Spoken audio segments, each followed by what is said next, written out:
White का white mix हो रहा है। Come close. व्हाइट का व्हाइट पूरा दोनों जन व्हाइट व्हाइट है यार, देखना। सेंटा सर, सेंटा सेंटा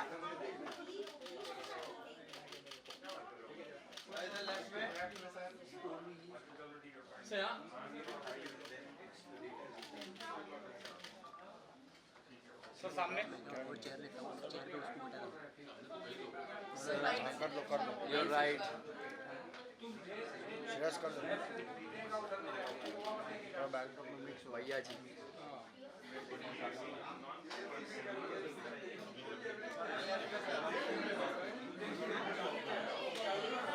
एक ही बंदा काफी है।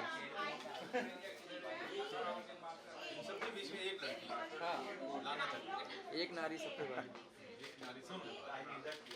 सोलो सर आपका सोलो।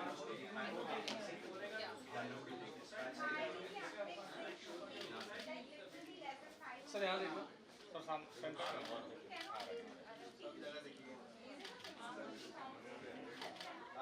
लड़की के बाजू में थैंक यू मनोज सर सामने। सर जी चलो थैंक यू हो गया बस। Discussion is going to be what happens in real life when a journalist have to work on investigative stories, what investigative journalism is all about, and how Kanu has made an attempt to bring out that fact through Manoj Bajpayee on the screen. So many things we all day-to-day work.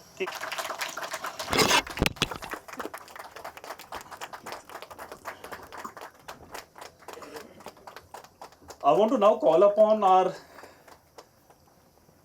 what do I say? Should I call them colleague or should I call them hum sati or whatever? So I have Gautam Mengli, the senior most, who has worked extensively in crime and investigation. A guy whom I know personally for a very long time, 16 long years of his career he has put in doing journalism. He knows in and out of what happens in the crime world. He knows what happens in the cyber world. He knows exactly what happens inside and outside the police station. And he is also author of some of the interesting books. So when you guys get time, do get the books that he has written. You will really have some insight. And maybe Kanu can have next idea coming in from his book. So I have Dev Kotak, who happened to be a colleague within Midday, though I have never met him in person. So I've been meeting him in person from the India Today group and Aaj Tak. And the third one, the last person, I have to look for the name. Yasha Kotak from CNN News 18, please. So myself, Vinod Kumar Menon, I am the editor special investigations with Midday. I have been asked to be the moderator for the evening, and I have taken up that task on myself. So I'll be asking some straight questions to the actors, who are the actor, the director, and my colleagues here. So we'll start. Yeah. Yeah, you require one. So, Mr. Kanu, this question goes to you. What inspired you to delve into the world of investigative journalism through Despatch? Yeah, so I'll have to go back a little bit to, I would say around 2016, when by then I had finished Italy and I had written Agra and I was trying to finance Agra. And while that process was going on, I was thinking about, what to do next, because financing a film, as you know, is a long process. And around that time, we were beginning to see some sort of upheaval in the world of journalism, especially in the world of crime journalism. We all heard about Gauri Lankesh and many other journalists. I mean, there is too long a list actually to name the people, but it all more or less started with Gauri Lankesh. And once that happened, I remember being very, very disturbed with that incident, and I started thinking about what this world entails and what this world is about. so from the outside, the pull was to do a film about the world of crime journalism. But also, I felt like most often films that are about this world, they end up being too much about plot, story, kisne kya kiya, ye kiya, kyun kiya. But what I, along with my co-writer Ishani Banerjee, when we started discussing this idea, what we started finding really curious was that both of us felt, and the more we did our research and talked to people around, both of us felt that the world is such now that you do not know किसने क्या किया, पता चलना ही बहुत मुश्किल है. It's becoming a very, very foggy world. So that idea started exciting us, that why are films like this not seen through that lens when that is closer to the real world that we live in. And so with that, the idea of exploring a more, troubled, grey, Faustian character piece from the inside, where you look at this journalist as a human being, not just as a journalist जो सुबह उठ के journalist बन के office चला जाता है. हम सब इंसान होते हैं. So we really wanted to see the human side of this guy and set it in this foggy world that we were starting to observe. Manoj, this is for you. What are known for the kind of character that you get into when it comes to movie? Want to know, before you said yes to Kanu for this film, you have a lot of friends in journalism. Did you try to touch base with them to understand how the industry work or what is the life of a journalist? I have many friends in Delhi. So, particularly what happens that for me, I have been an actor who works in theatre. When I was doing theatre, I had too many journalist friends. For some reason or the other, for some compulsion or the other, the basic compulsion like where am I going to get my next food from? So there used to be one journalist in some publication that used to be our safe bet, going to his office and trying to find food from. Okay, so many, Rajesh Joshi is someone who was very, very active those days, and so many others. So this is the world that I was very much familiar with, and I'm still friends with them. So whenever I go back to Delhi, if I'm having a screening, so most of the audience members are journalists. Okay. Journalism and investigative journalism दो अलग चीज होती जी है. बिल्कुल. तो जब आप journalist से बात कर रहे हैं और आपको रोल मिल रहा है इन्वेस्टिगेटिव जर्नलिस्ट का, तो इसके बारे में कुछ पता लगा आपको? जी बिल्कुल, जैसा मैंने बताया, राजेश जोशी या उनके तरह के बहुत सारे जो जर्नलिस्ट फ्रेंड्स हैं, उनके साथ ये फिल्म मिलने के बाद मेरी लगातार बात होती रही. और वो किसी भी देखिए, एक जर्नलिस्ट जब स्क्रिप्ट के बारे में सुनता है उसके एक्टर से, तो उसका क्यूरियोसिटी ये होता है कि what are we showing, are we going to be true to the real life, or is it just a mainstream film that we are making about a journalism? Then and many of them were aware about Kanu's first film, and many of them were not aware about it. Some of them who were aware about it, they also knew what kind of film it is going to be, so they were helping me in that direction. But some of them who were not aware about his films, they always took it as as a matter of fun. Oh, तो journalist hero banega, so they were always very suspicious or apprehensive about what kind of film we are going to put it up on the screen. But that happens. So you try to get your matter out of them and their experience.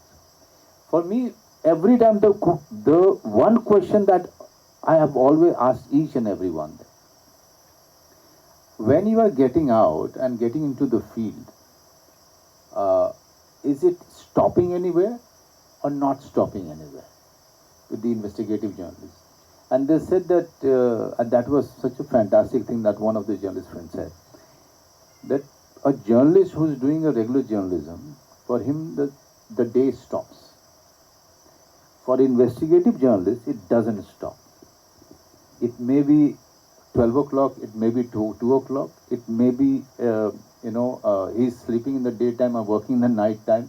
He's getting into an area which he himself is not very much familiar with. He knows about the risk, but he is also someone whose adrenaline also running because of that risk. Quite interesting. So to ask that question and take it forward, we have Gautam here who has worked as investigative journalist. So can you put some light onto what Manoj is saying? Like, for a regular journalist, the day may get over at 6 or 7 or 10 o'clock or whatever. But for the investigative journalist, that may not be the case. So if you on it, and then I can move on. I do agree, yes, of course. But I would also say it's true about a lot of crime reporting that we do. Crime reporters don't look at the clock because crime does not look at the clock. And what we also don't realize is that, there was a phase when investigative reporting became synonymous with hidden cameras and hidden mics. And we somewhere lost the sight of the fact that a lot of investigative reporting, and you would know this better than anybody else, is just pounding the pavement, going from office to office, door to door, trying to get access to people, to files, to get a double confirmation, triple confirmation. And then at the end of the day, you reach home, you have no personal life, you are tired, but you still have that one file you got half an hour ago. You have to sit with it because tomorrow there's a reporters meeting in office. And I think that is what has come out very well. I saw the film and that has come out very well in the film. And I do really admire the fact that it takes away from the entire hidden camera trope and tries to go beyond that, because they will agree, Asia will agree, that a lot of investigative stuff that we do is like sitting and going on the internet and searching. I remember this one case I was tracking about an Indian who'd gone missing in Kenya, and purely through some internet research techniques, I was able to track down a man, if you remember the man in Kenya who was feeding me all the documents from the Kenyan court. I did not think of it as investigative reporting at that time, but everybody who read that story said it's good investigative reporting. You would retrace this man's movements from Mumbai to Kenya till the time he was allegedly abducted by the police in Kenya, sitting in Mumbai. There are so many sides to it which we don't realize in day-to-day life. But yes, the clock or the time of festivals or occasions or birthdays do not matter in this field. Yeah, that's mostly what we found in our research also. It's more human intelligence. Human जिसको बोलते हैं, it's more human intelligence than anything else. I could also just reveal this one little fact that Ishani is a friend, and I was one of the people she met during her research phase. Yeah, we And spoke. Press Club Terrace is where we met, and you've recreated that quite well in the film, I must say. Thank you. We spoke at length about that. So, Dave, if you can throw some light about since you started your career at a time when the underworld as such was not active, you missed that opportunity. What Kanu had tried to show, and Manoj was looking out for till the end. But can you throw some light about the way you could pursue the kind of cases that you came across at that time? So the time when I made inroads, or rather entered into the journalism space, that time Mumbai police would say that Mumbai police वालों ने underworld की कमर या पीठ तोड़ दी है. So because I'm a 90s born kid, so it's but obvious I want it to come, but now I can't want crime on the streets for my personal gains. But also at that time there was a new sort of hidden terrorist that was coming up, which we know as the name of cybercrime. Because these are faceless criminals who use the help of technology, and an entire cyber hub infrastructure is being created in villages where 10th dropout kids, 11th dropout kids, or much younger than that also. In fact, when I talk to cops now, they say Jamtara is over. Abhi Rajasthan is the new growing Jamtara. So Jharkhand they're done with. True. So I came in at a very interesting time when there was rather a confluence of a lot of street crimes, narcotics related crimes, and the emergence of cyber crime. So I am in a very exciting phase where I also have a lot of other challenging things to do, which is also one very interesting thing I figured out about the Mumbai police is that because I only kept observing. So most of the work is done by the cops who are not in uniform. We know them as detection officials, or in Marathi as they call it, Gune Prakatikaran Kaksh Adhikari. So most of these people work in the dead end of the police station, where in Mumbai language they say Todpani happens, where all the conviction and confessing of the crime and all of that happens. So I asked them, I said, sir, आप मुझे हर time बुलाते हो meeting के लिए, लेकिन inform भी नहीं करते हो, आप खुद कहीं मुंबई के बाहर चले जाते हो, तो मसला क्या है? So they're like, देव झारखंड में. I said, हर टाइम पूछता हूँ, वहीं होते हो, क्या है उधर? So that's when I first figured out that Mumbai police is spending a lot of time outside Mumbai to trace these people. And now because cybercrime has massively grown or multiplied manifold, which is why they have a separate cyber wing that has been created, and also at a police station level, the regular detection guys are different now from the newly constituted cyber detection team, which is what I said, IT related crimes are growing. So of course they need for that. So, Yasha, you started with television. Now, because Dev and Gautam and myself had the print background, we have the luxury of investigating, working, cross verifying. But you jumped into an era of breaking news. Now, tell me, when you do that breaking, you have very little time in hand to check whether the source is giving you the correct information, because you also have a chance of libel and defamation suit coming in, and moreover forget about the bamboo that your boss would give you. So if you can throw some light about how challenging your experience was as a television news journalist. Thank you, sir. So basically, I of course jumped in the crime and the investigative space when I got it in TV. But before that, I spent a couple of years on working in newspaper just like all of you all. So that helped me build my own experience now, because I know that I come from print, so I have to carry that liability. Of course, defamation, I think as journalists all of us know, कि अगर defamation notice आया तो तुम कुछ तो सही कर रहे हो इसलिए defamation notice आया है. So I think all of us have gotten defamation notices, and so have I. But yes, TV is altogether different ballgame. For an investigative journalist, it takes a lot of time. It will take us months, weeks, and that whole space in TV where there should be a dedicated investigative journalist who would spend weeks and months and not be questioned by their boss, so that they can just be on field, talk to like 10 officers, 20 officers, 100 officers and get those documents. That leeway we do not have in TV anymore. You have to juggle your everyday routine breaking, so much so that I have just been giving a breaking on CM and I've come here. So that is how it is for all of us. We juggle that, and then like you've already mentioned, there's no time for us. It's any time in the day. True. So after that work of yours is where you get in that investigative space. And of course, it's more about cross, like we all of us do, cross check, recheck, whatever. And as of now in today's journalist space, if we know, most of the stories or such investigative pieces are planted so that they can be used for their own benefit. And in that, one needs to really know how you juggle and manage, and how much do you trust that source of yours. How long you you want trust to that. add something onto it, yeah. No, I have a question for Yeah, because yeah, the discussion is so So interesting before I give that opportunity, one of the things that people, especially and maybe other audience also may have the similar question. This movie Dispatch, is it based on fiction or a biopic or a reality? How do you put that? Because when you look upon the movie, you find some similarities, but at the same time you are not revealing too many things. So if you can throw that light, if it is a fiction or if it is a story based on her reality. I think what we found out very quickly during our writing process was that इस तरह की film को किसी एक character या किसी एक इंसान पे बेस करना प्रॉब्लमैटिक होगा, because the world the flux in this world is so huge now, and there are so many stories about so many things that are happening, that it will be unfair to do just a one story, because as I said in the beginning, for us very quickly the film became not about the case but about the people inhabiting this universe. So research करते करते इतने सारे लोगों से बात करते करते it has become an amalgam of everything that is happening around us. True. You wanted to ask. Yeah, I actually wanted to ask all of you this question because it's so interesting.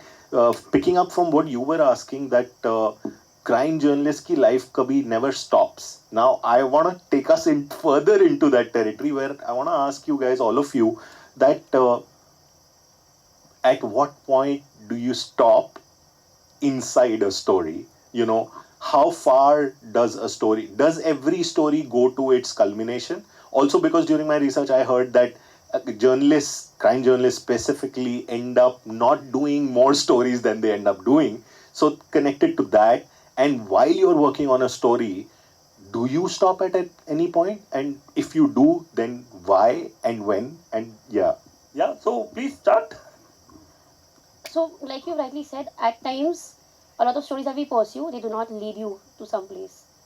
You could get one bit of information, but there'll be no way you can actually cross verify that, and then it'll be detrimental in the larger interest to pursue that kind of a story. And some stories, like, from your gut that, okay, this is it. And this is where the story ends, and that's how you put it further. Also, I think it's also a lot to do with the editorial requirement. Like, I might have a story in my hand, but then I will require, as a television reporter, to have two victims, like we speak about cybercrime, right? So I would have had to have two victims who will substantiate that story so that I can show it on air. It's much easier to write, but to show it on air, it's much difficult. So only if I get that two victims, I get that four victims, I get those four lawyers who have that expertise on it, then my story goes further. Otherwise, my story dies down there. Because it may be an absolute amazing story given by one of the officers, given by one of the lead, saying this is what the next generation crime is. You can write it down, but you cannot show it on air. So then how do I do? Then the story dies down there. Hello. Yeah, Yeah. Since you asked where to stop, firstly, there can't be a one size fits all approach. Some stories lead you to the end. Some stories you realize that you're hitting a dead end right in the middle only. So, but there can't be a substitute to not trying at all. But of course, as you spend more years in the industry, you also tend to develop a sense of judgment and you chalk out a mental map. Okay, this story is not worth it. This story, I could really pursue it. There will be some stories which you will realize later that it is rubbing a lot of people the wrong way or the wrong side, for which they will reach out to your top management, owners, editor in chiefs, etc. Whatever. So those are also the kind of possibilities. But I'd say personally that I think it's purely based on sense of judgment over the years, because you keep doing stories, so you really know what you as a journalist can also have access to in terms of police officials, bureaucrats, victims. In some cases, some journalists even manage to reach out to the accused who are probably inside the jail or are out on bail, or reach out to their families. So, of course, there are multiple elements. So, even after that kind of hard work, I'd say to not get discouraged if it doesn't really take you anywhere. I mean, even in your case, you might realize that, okay, I'm writing a story, I'm going with the flow, but if I'm not really giving it an interesting end or something worthwhile, then I think creatively it's also going to dissatisfy you. So that's something also that really happens with us as journalists, that sometimes, of course, the end is going to be good, but उस process के दौरान मजा नहीं आया, and you don't want to be telling yourself that. Of course, you get, because you're a part of that profession, so ultimate happiness will come. But as you are going with the flow, वो तुम एक drag के तरीके से कर रहे हो, या एकदम मजा लेके आनंद के साथ रोज excitedly you're meeting your new sources, you're talking to people, and there will be days on end where you will also not get nothing out of it. But you also have to have the policy of wait and watch, because this is an entirely wait and watch approach game. Gautam, how do you look upon this question? What Kanu had? You would have had a different experience altogether of having put that end at somewhere, because you have been working on that investigative stories for a good time, especially the Kenya story, like where you are not in India, you are not in Bombay, and you still have to have, like, because the time changes, the variation. Yeah. So how did you pass through that phase of your journalistic days? So I'm still in touch with all the sources I made in Kenya, if we are talking about only that case, and we still talk, but now it's in the court and it's not really going much further. So I'm just waiting, I'm not stopped. But by and large, what I have observed is that the governing factor is reader interest, or the not what they will find interesting, but in terms of their interest being served, in terms of are we informing them about something that they need to know. So you might start an investigation into a story and you might go on for 2 months, and then you may realize that I can go on for 3 months more, but it'll take more time, it'll take more resources. But at the end of the day, am I doing it for my own ego, or am I drawing a line here saying, okay, I have enough right now to tell the reader that this is what is wrong with the system and you deserve to know. So the filter that a lot of us apply over here is that, okay, itna info hai, 5 people have confirmed it, I've got 1 person on record at least reacting to it, let's put it out. Uske baad mein others might reach out saying कि मेरे साथ भी ये हुआ है, and we can take it forward. So sometimes you just have to take a call. So there is, like Dave said, there is no one size fits all solution for this. It's a judgment call. But sometimes the stopping is not strictly voluntary also. It is out of your hand. There was a case in Mumbai. I was with the Hindu at that time when there was a betting racket busted and a very recently big figure was arrested. And I managed to get his photo and some info on his background. I put it out, and I wake up to an email from Canada, from freelance investigative journalist. It only has the subject line says you might find this interesting, and there's a photo of this man with another man who's an even larger figure in the betting world in a hotel in Dubai. Okay. He's getting Yeah. some interest. There is no signature at the end of it. There is only one email ID. It's a Proton mail ID. I have no idea who it is. But I take it to the investigating officer. He confirmed it. Okay, yehi wo aadmi hai. And this is the man we are looking at because we know they're in touch. Then I went into who the man is, but nobody was talking. For nearly 2 weeks, nobody was talking till it was conveyed to me that ऊपर से order ये है कि यहाँ तक काफी है, देश के बाहर जाने की जरूरत नहीं है. But I still had the photo and I still had the confirmation. So I ran that story.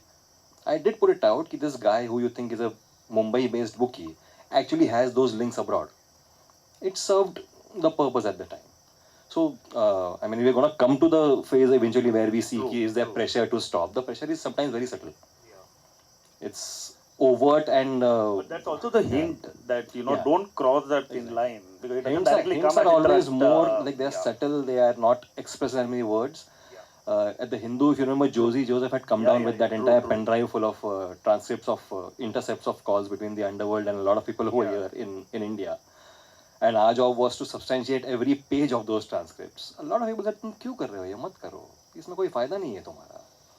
Every day we would go out with one page to confirm ये मत करो इसमें मत पढ़ो तुम यार. Then there were calls to the office, there were legal notices that went on for nearly 2 months. So. Yeah, so Kanu, since you wanted me to talk about my experience, journalism according to me is madness. It's a passion. You need to have the fire in your belly to go extra mile to get the story. Because if you have a story and end of the day you come back to the editor and say like, nahi work out hua, you have to actually cut a sorry figure because you feel guilty about it end of the day. I had a classic example way back in 2014. A psychiatrist who ran a rehab, he came to me and met me in my office and he was quite disturbed. He told me, Vinod, I have young boys and girls who are coming to my rehab today and there's a new drug in the market. So I was quite interested to know what is this drug about. So he said, a cocaine which would cost you 1,200 rupees for a gram, there's a new one called mephedrone or meow meow, which is for 100 rupees. Now the interesting thing is you can place an order online and it can be delivered directly to your doorstep. So my challenge was when I went and met the Narcotic Control Bureau Joint Director, he said, sorry, we are helpless. I said, why you are helpless? The act is there. You can go and nab these people. He said, we have no such provision under the law where this mephedrone is mentioned. Understand it, it's not opium which is cultivated.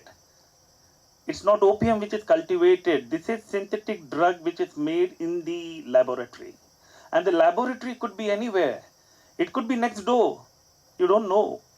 But that mephedrone is available. Now understand, narco-terrorism is a concern that most of the law enforcing agencies were having. You don't have to come and carry out a bomb blast or you don't have to carry out a terror act. The best way to erode the country is to target the youth of the country. Make them addicted. So unlike a cocaine which will make you to sit in one corner of the room once you take it, and as the impact of the drug comes down, you will be more silent and you may go to sleep. This was completely reverse in meow meow or mephedrone. The moment the impact starts coming down in your blood system, you want to have it more. If you don't get it, you turn aggressive. And believe me, you are compelled to steal in the house. You are compelled to visit the red light area because your sexual urges go up. When I met these boys, they were from all affluent families, including girls. All from good families, all were still in college days. And a boy who was in class 7 or 8, on to drugs already, and on meow meow. So when I met these people, they had a different story to talk about, and I'm saying like, how can the law enforcing agency say that they're helpless because the provisions are not there in the act? And at the same time, I wrote that article. There were youngsters who were working with good advertising agencies. There were students from good South Bombay colleges who started lying, who were addicted, and they did not know themselves whether they were having cocaine or whether they were having a new drug, which is similar to cocaine. Now, when the problem started, there were guys who would watch porn throughout the night, throughout the day. They would lock themselves inside the house, and the parents would wonder what is happening. Examination results, when it would come, the guys who would otherwise top the class, they started failing in the examination. They started stealing in the house. They started lying to their parents. And overall health started deteriorating. So luckily, one of my friend who was with the central agency, he was in Delhi and he came down to meet me. He was keen to know what is happening around in the city. So when I expressed my concern about these youth getting addicted and the helplessness of the law enforcing agency because the provisions of law is not there to cover this menace of laboratory drug. And for laboratory drug, believe me Kanu, it's very simple Manoj, you will also agree. आपने सिर्फ molecule change करना है. आपसे बढ़िया जो है ना, if police is working on one angle, those who are running the cartel or the syndicate, they will look out for alternative to come up and crack the business area. So the police will always be helpless when they come, till they come to know what is happening around. And when they know that is happening, they are still helpless because the law do not allow you to take action. Also, when methadone was finally made a banned drug under the Narcotics Act, that amendment was made when we didn't even have field testing kits Now, to confirm. This is very interesting. So when I told you that, like, the guy from central agency had met me, he said like, this is very dangerous, we have never heard of it, so let me put up to the authorities up.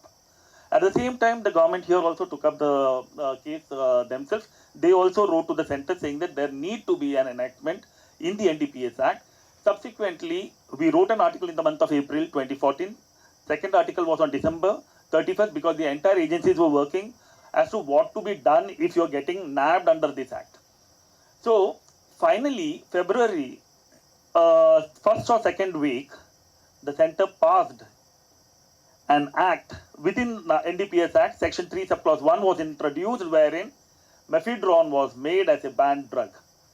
I'm sorry to abruptly interrupt, but until then, Mumbai's mephedrone queen, Shashikala Baby Patankar had run riot for almost a decade. Just imagine. वो 10 साल उसने दबा के जो MD बेचा है, क्योंकि NDPS act के तहत ऐसी कोई प्रोविजन नहीं थी. सभी लोग हेल्पलेस थे और MD के नाम पे एक वाइट सब्सटेंस बेचा जा रहा था और लोगों को, बच्चों को प्लेसिबो हो रहा था और वो प्योर भी नहीं था, उसमें ग्लास पार्टिकल्स आ रहे थे. You're supposed to like snort it like in a cocaine format और उसमें लोगों के nostrils फट रहे हैं क्योंकि उसमें भी प्योरिटी नहीं है.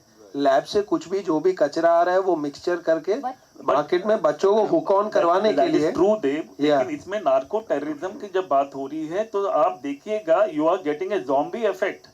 You are on the middle of the road on your super bike, suddenly like you feel like a zombie is coming out of the petrol tank. Illusions, yeah. Illusions. But one decade later, things have not changed. I'll say, because you were speaking about synthetic drug. More recently, just a couple of months back, I did a story. I think all of us know about black cocaine now. Yeah.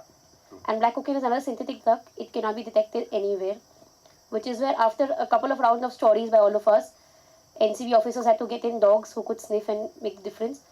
And now we have darknet, where all of these synthetic drugs, there's not only black. In my investigation, I found that there's a pink cocaine, there's a green cocaine, there's a yellow cocaine. All of them synthetic drugs. And you'll be delivered them at your will have a doorstep. separate session on drugs and narcotics. Now coming back to the movie and coming back to Manoj, I want you to tell this. As an actor, what are the ethical dilemmas you have had to face in your journey? Ethical in what sense? Ethical when it comes to like, ये सही हो रहा है कि बहुत आप जा रहे हो prison के अंदर और किसी को जाके मार रहे हो, या आप जा रहे हो, you're going into the area where you want to go and write about that. So ethically, The whole thing, the Joyce's entire journey in the film, if you look at it, for me it was a when I was reading the script, I was far more conscious and far more apprehensive, far more nervous as to how I'm going to do. Also, I knew one thing, that the Kanu Behl is someone who will like to get into the darkest of the area of the character. And I was, I wouldn't say I was prepared for it, but yes, I was in the process of preparing myself much more emotionally and internally for the journey, looking at his own, at Kanu's reputation. It was, as you said, put it very rightly, there was an ethical dilemma and the conflict that one was going through. Never once I felt that, what audience will think. I was more worried about the family and the friends, because this is very new for an Indian actor. If you look at it, it's a very new thing, and that too for an actor who's already worked for 3 decades in cinema. So that came. I was grappling with that kind of a question, those kind of apprehension, nervousness, but never once it bothered me so much that I sit with him and I discuss that. It didn't bother me that extent. Okay. It was all internal fight that I was fighting with my own self. It never felt necessary to have that discussion with my director because it was not that urgent that I felt. So Manoj, my next question that comes in is like, do you think there's a comparison that you can differentiate between an actor and a journalist? Especially in this movie because you are playing the role of a journalist and an investigative journalist. So if you can throw light on that. Comparison between the actor and Actor the character. and the character. And the character. Yeah, absolutely. I think we are in a country where actors are always mistaken as the character, right?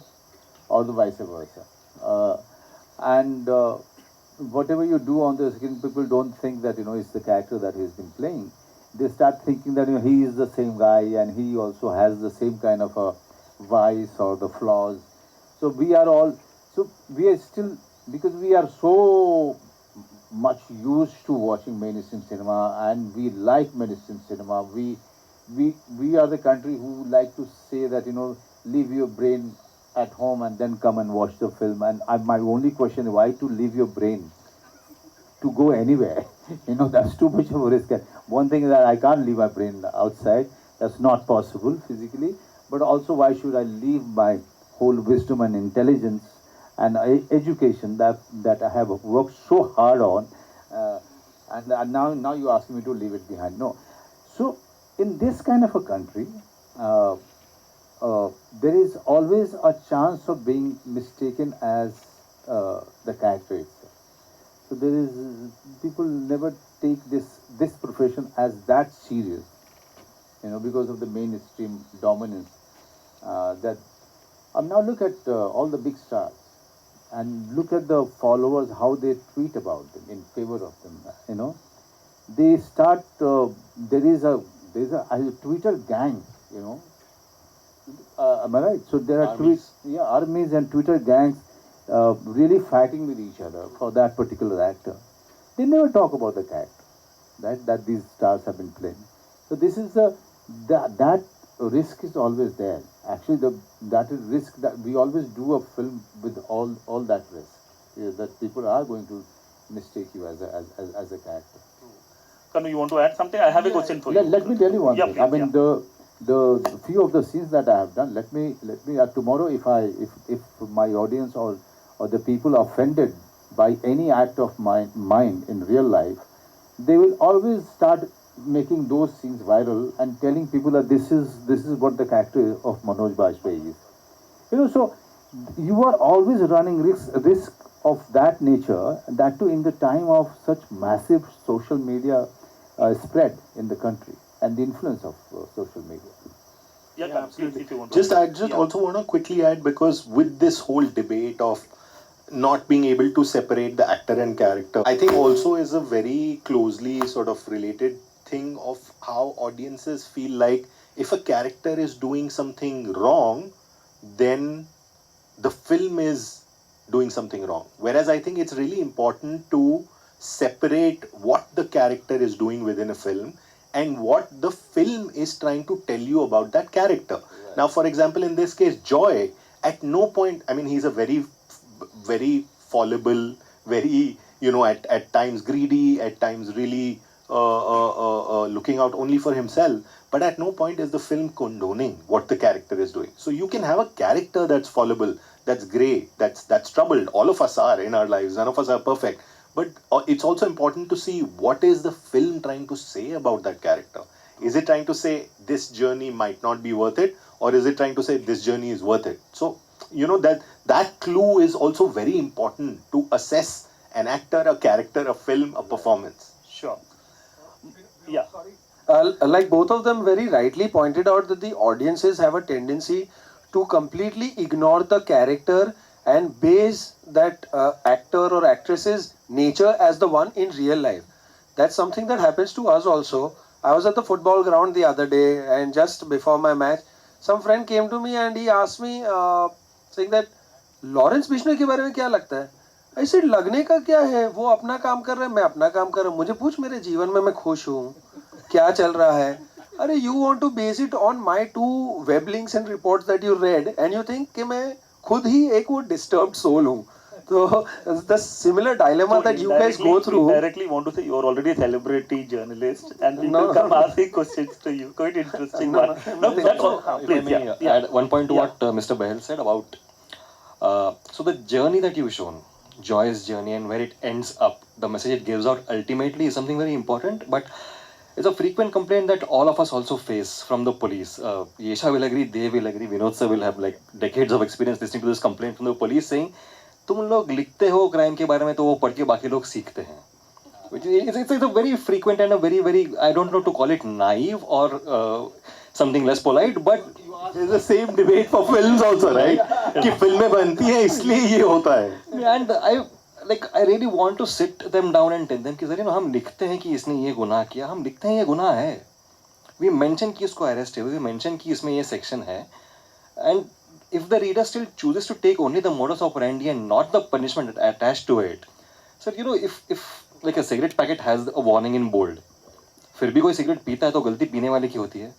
तो यहाँ पर गलती करने वाले की नहीं है, लिखने वाले की क्यों है? It's something that I've taking his point clearly in the film. Manoj clearly mentions to Prerna कि I have spoken to the cops. I recollect where in real life it happened where a journalist was talking to the underworld and he got some bamboo from the guy whom he was talking on the other line.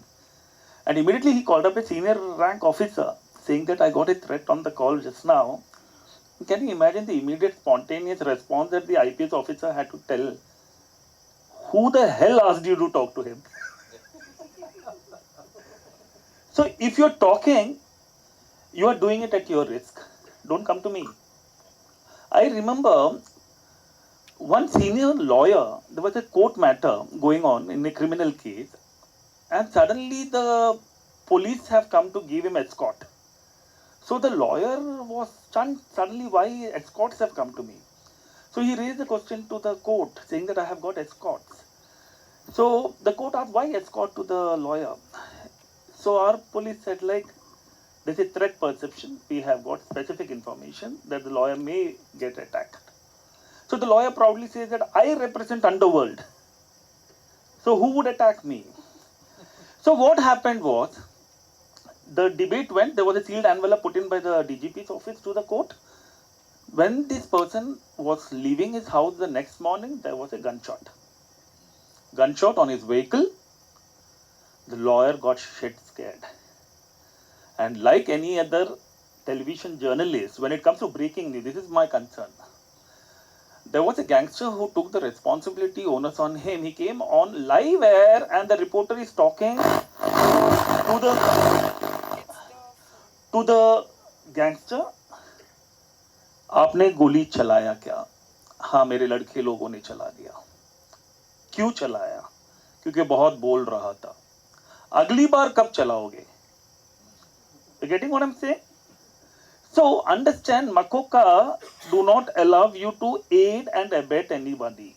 You are using a medium to communicate and create a terror and fear in the minds of common people. This is a thin line. Constitution Article 19 subclause 1 subclause 8 talks about freedom of speech. That is our freedom. But that is equally for everybody. It's not for journalists. But we tend to undermine our role as a responsible democrat. If you see the democracy, there are four pillars of democracy. So you will have the government, that is the legislation, the executive, the second pillar. You have the judiciary as the third pillar, and you have the media as the fourth pillar.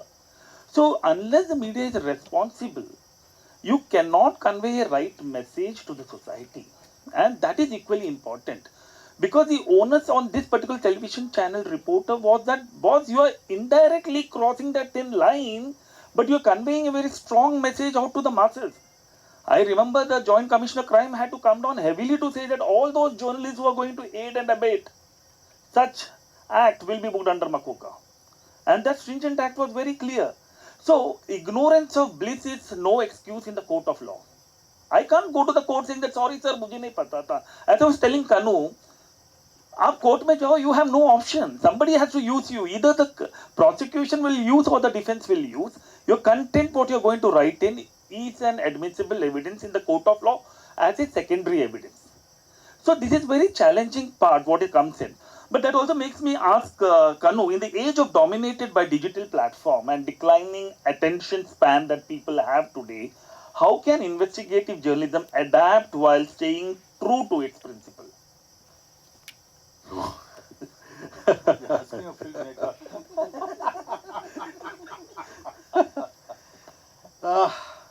I mean, it's I mean, we can talk about this till the cows come home. So, yeah, I think I, I would have to come back to, just because at the end of the day, as I said, we are all people. The guy we are talking about in the film is also a human being. At the end of the day, it's about which path you choose, which path you want to choose. There is a clear path of courage and honesty and principle. That's one path. The other path is survival and the need to have a acceptable family life, as he said, and everything else that comes with the desire to have a normal life as a human being. तो दो रास्ते हैं ये. एक रास्ता clearly बहुत ज़्यादा मुश्किल होता जा रहा है, और ज़्यादा मुश्किल होता जा रहा है, because I also wanted to ask you about the foggy nature of the world of crime journalism now.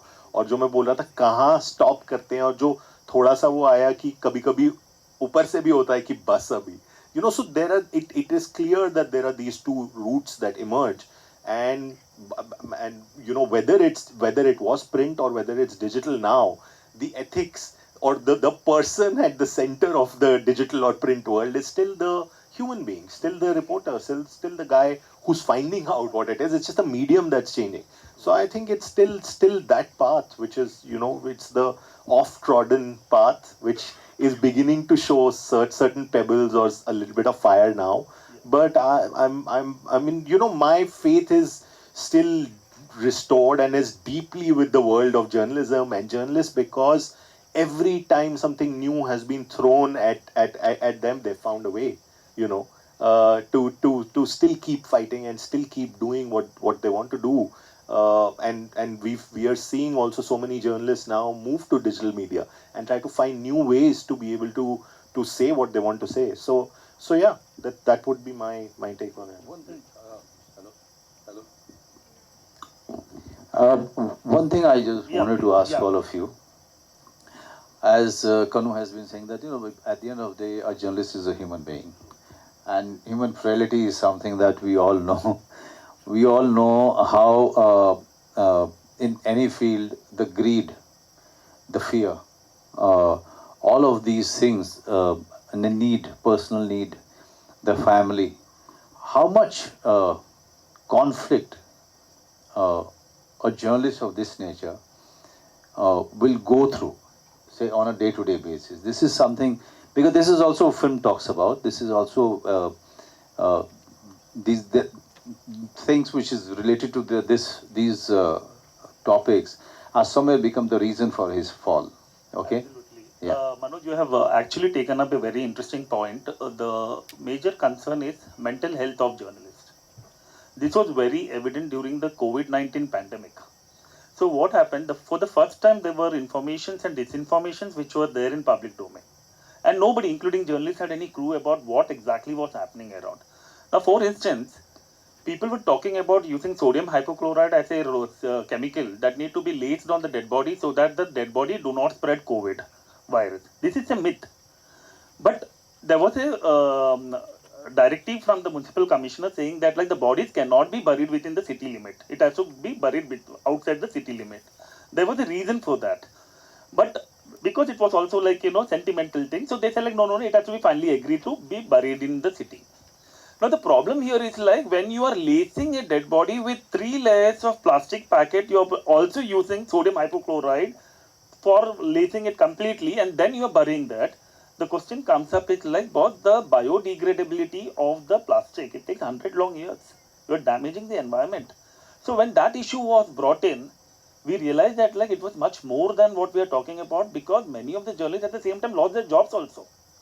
Many a time if you see day in, day out, only murder, crime, you're talking about threats coming in, that psychologically impacts the journalist end of the day, because he's also a human being. So during that COVID, there was a fact-finding committee that was found in, and that fact-finding committee through Mumbai Press Club found out that like many of the journalists had to go through depression. Many of them, especially the freelancers, the photographers, they had to suffer a lot, because unless you are having the regular source of income to clear off your monthly expenses, that was a concern. So this is a problem. I would like Dev and Yasha to throw some light, because they have also gone through, and that is something like where you are still the budding young journalist. So if you can throw that light, and then I'll ask a last question and we can wind up. Yeah. Or you want me to continue this further, Naina? It's a good time. Yeah, it's a good time. We can. Yeah. So if you can throw this light, and then I'll ask the last question. That was the time when I made that switch from print to TV, because I don't think any of us could sustain in print for a very long. Even Gautam agrees to it. I was laid off during the pandemic. Yeah, I lost exactly. my job at the height of the pandemic. So Same. It was, I think, the case with most of us. But when you speak of that thin line that one needs to draw, we of course have families to go back to. So something that we're speaking about. So more recently, if I speak about, it's all white collar crime and cyber crime. I've been covering agencies for quite some time. And more recently, there was this whole Mahadev app case, which I think all of us know about. And again, like what Vinod sir mentioned, for us on TV, it is all about showing that face. And sometimes when you go ahead, bring that element out, you are on the other end, and you are called by the police saying, "Aap aa jao, aapka statement likhna hai." On the other hand, you're doing your job, but we all come from a family which are normal families. We did not come from journalist families who know what it means. So when I was covering that Mahadev app case, we had a lead that the whole money is going in for terrorism. Like you spoke about Underworld, that money directly, indirectly was linked to Underworld. And having gone ahead, spoken that on air, ran stories on it, there was a defamation notice that went to my editor at Delhi, my editor in Mumbai, and to me. And when you go and take that back home, there's a first thing your parents are saying, "What is this? We'll have to go and stand in front of court." And for us, it's absolutely okay, because we are standing in court every single day, right? Just that we're not in the witness box, we're standing there and we know what the whole process is. But of course, for your family, when you see the defamation notice, for them they'll ask you twice, saying, why are you all getting into all of this? So yes, I mean, it's a thin line that one maintains. But of course, like Sir said, it's a lot of passion that one requires to continue doing that despite all those hurdles that come your way. Do you want to add something on this? Since everybody's covered the depression or the health angle, and Yesha's also spoken on something else, like Manoj asked about the morals and the ethics part, I think to begin with, it lays the framework of who you will turn out to be as a human being before being a good journalist. So I think having strong, intact morals is also very closely linked to the kind of journalist you will become, because it also has a very direct and adverse impact on authenticity.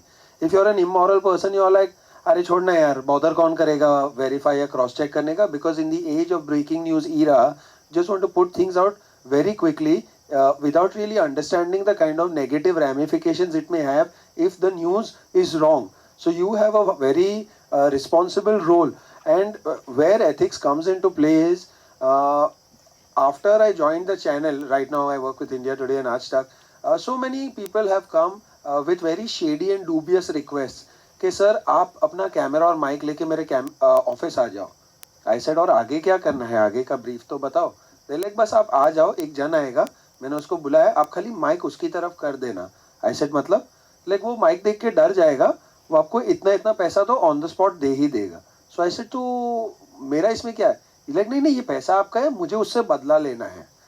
So I said, which is where my morals heavily come into play, saying that भाई मैं तुम्हारे लिए थोड़ी ना ऐसा वसूली agent बैठा हूँ. Because what happens is that you spend your entire life trying to achieve that credibility, that immaculate reputation of yours. वो जो तुम एक XYZ अमाउंट लोगे अभी के लिए, वो शॉर्ट टर्म पे है, लेकिन उसके बाद होगा long term pay off. You will be paying to the agencies, you will be paying to the courts. इतना वकील पे खर्चा करोगे, तुम्हारी बेल होगी नहीं. अगर वो बेलेबल सेक्शन नहीं हुआ, then you know what is you're going to land up in. True. So my It's last, also you want to say listed- something? Yeah, because I have a very personal true, story true, absolutely. connected to it. I don't know how you forgot this. Uh, Taking off from it, he said, it helps if you have a supportive or a understanding boss just above you. Back in the Express, when I was with them, I spent some 10 months under round-the-clock police protection at one point, because it began in a quite funny way, okay? A Bollywood star had a dispute with her partner, and this gangster calls up the office saying कि मैं उसका fan हूँ, तो मुझसे दूर रहना. I'm like, ये script कहाँ से बोल गया? Why is he doing this now? Personal dispute में. So I just started asking around and finding out. And ultimately I wrote a story saying it's just he's trying to get attention.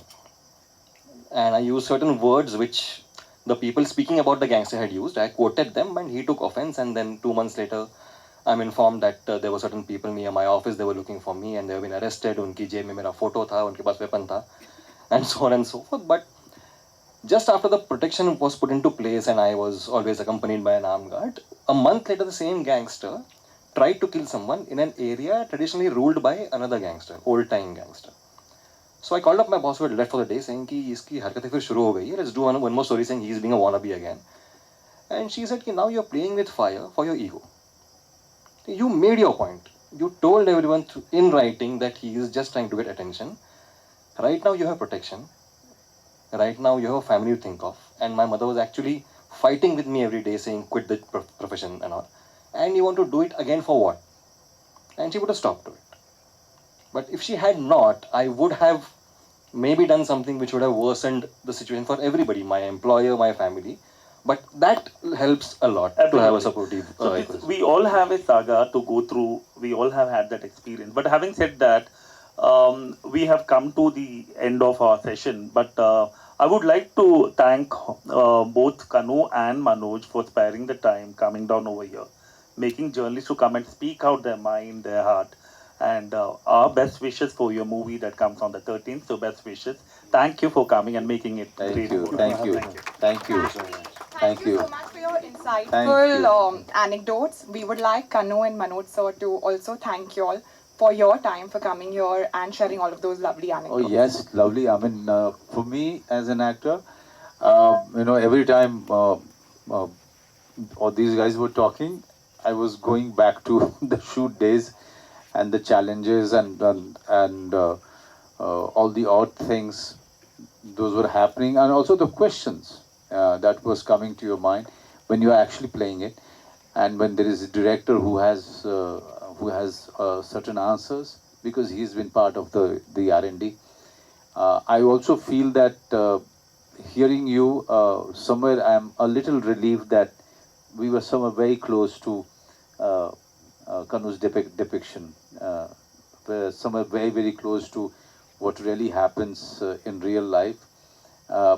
Also, the one thing that I couldn't ask, greed is one thing, job is one thing, but knowing that there is a risk of losing life, that is another thing. But salute to you all, what you do and how you do. As you said, that you guys are driven by the passion. I just hope that the fourth pillar survives all the oddities, all the obstacles, all the greed, and fourth pillar always stands straight and strong in this country. I'm into that.